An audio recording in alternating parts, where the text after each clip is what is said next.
Fingerspelling. Hello, I'm Kathy Bennett.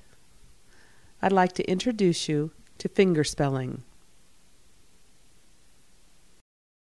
Fingerspelling involves two separate tasks: receptive fingerspelling and expressive fingerspelling.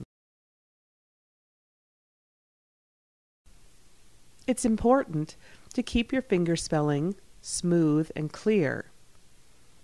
Avoid bouncing, like for example, B-A-L-L. That's difficult to read. Keep it smooth and clear. Here's an example. Ball. Hand configuration is very important to fingerspelling. As you're reading fingerspelling, look at the whole unit, not at individual letters. Similar to speaking, when you're saying the word ball, you don't say the separate letters. You say it as a whole. And it's the same with fingerspelling, B-A-L-L, not B-A-L-L. Look at the configuration of the word. It's also important, when reading fingerspelling, not to look at the person's hand. Instead, look at their face and see the fingerspelling with your peripheral vision. If the word is being emphasized, it's okay to look at the word, but you shouldn't continually look at the person's hand, but instead use your peripheral vision.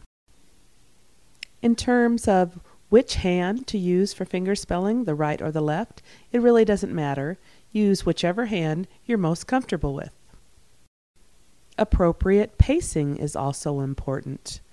Don't fingerspell too fast, but just at an appropriate speed. Also, fingerspell with your palm facing out, not in. Ball, with the palm out. The location of the person's hand for fingerspelling is also important. Don't fingerspell in front of your face, but keep it below your chin, off at a comfortable position in front of your shoulder. When fingerspelling, you should also pause between words. For example, red ball. Don't fingerspell with one continuous stream, for example, red ball, because you can't see the division between words. Pauses make it easier to read. Sometimes we make errors when fingerspelling, and that's fine. It's important to show these errors with a slight head shake and hand movement. That's fine. But don't erase in the air.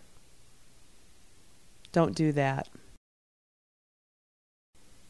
For example, again, red ball. That's fine. It shows that there was an error and I'm going back to correct it.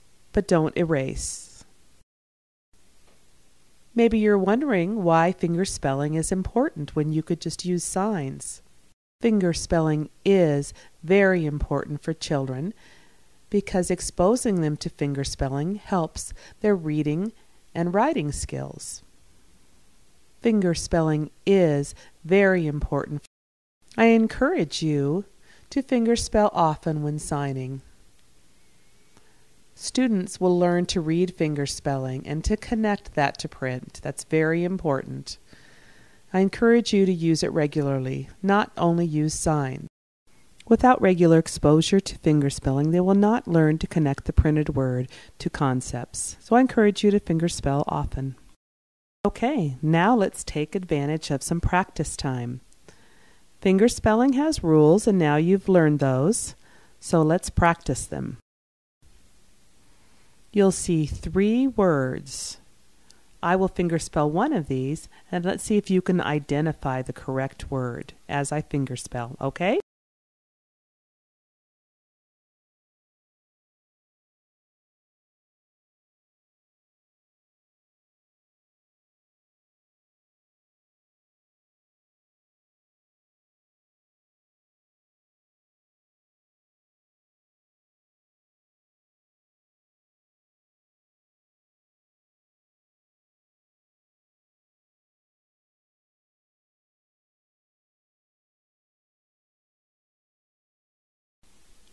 Thank you. I hope you've learned some rules about fingerspelling and its importance, and also the importance of exposing children to fingerspelling to help them develop literacy skills.